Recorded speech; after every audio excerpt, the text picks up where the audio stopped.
To be a father of growing sons and daughters is to understand something of what some might evoke with an imperishable phrase of terrible beauty. Nothing can make one so happily exhilarated or so frightened. It's a solid lesson in the limitations of self to realize that your heart is running around in someone else's body.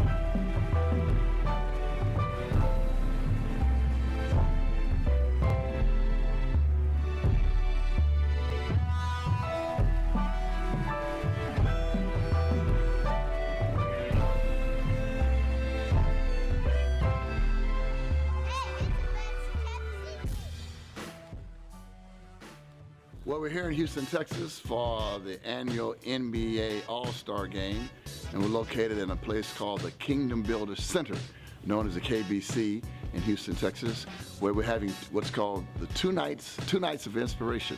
First night is about the fatherhood panel and the celebrity basketball game. A few hours ago, right in this room, we had 6 powerful fathers sharing with us what it means to be a faithful and powerful father in the 21st century. And of course, Allan Houston provided outstanding leadership, and I want to salute him and his foundation for the great work they're doing from coast to coast. And I pray God's blessings upon him and the foundation. Oh, sure. Absolutely. All right, you get one, I get one. Yeah, no problem. We have business to take care of. I don't, my memories, I don't want to have bad memories before we get started.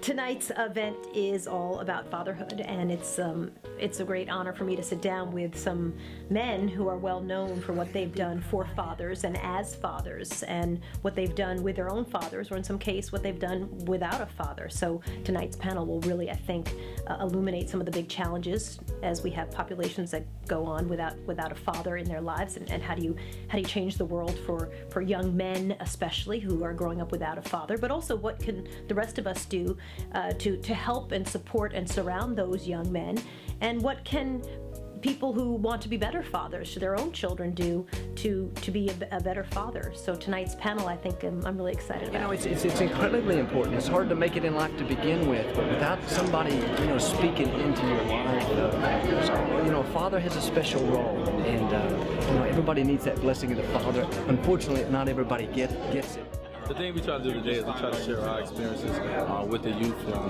with our kids as well.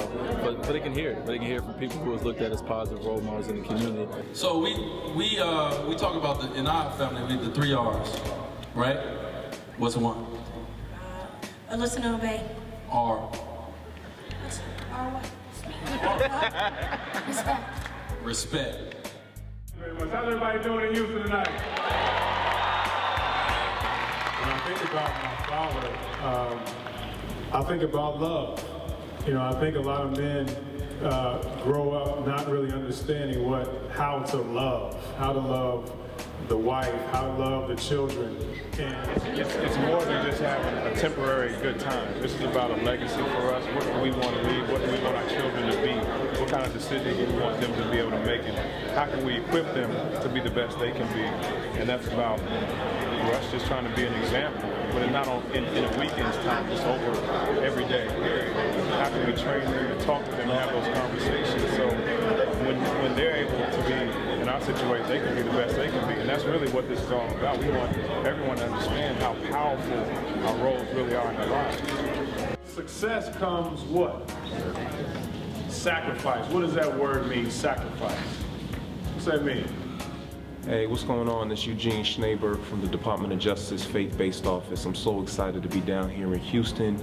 I spent a phenomenal 3 days celebrating fatherhood with the NBA All-Star Game, hanging out with greats like Dwyane Wade, Allan Houston, Joel Osteen. Phenomenal. I'm so excited about the enthusiasm that's building. The president threw out a challenge a few years back when he first got into office, when he launched the President's Fatherhood and Mentoring Initiative. And folks have stepped up, they've heeded the call, they've taken it seriously, and I'm so excited to be part of a movement where we're going around the country lifting up this issue of promoting responsible fatherhood. It's the most important issue we face as a country. Hey, this is Michael Red, part of the 2008 Olympic gold medal team, saying that Allan Houston is my brother. I love him, I love what he's doing, and I support him wholeheartedly. So, love you, man, and God bless everybody. If we continue this, if our churches and our Christians in these churches continue to really focus on this issue of fatherlessness and fatherhood, then I think we're taking steps in the right direction of turning this around. But men must show that improvement. Hug them, high five them, but tell them that you love them.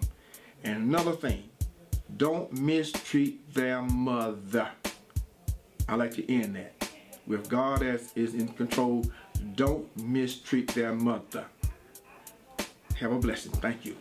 But what I always try to do is make sure that I gave him just good quality time. When I was there, you know, it wasn't so much about how many times we had events together, but when I was there, I made sure he knew I loved him, loved his mom, loved his sisters, and just took that to the highest level I could take it. So for a lot of the days, it's not so much the number of days or the number of hours, it's what you actually do with your family, and particularly your son, when you're there.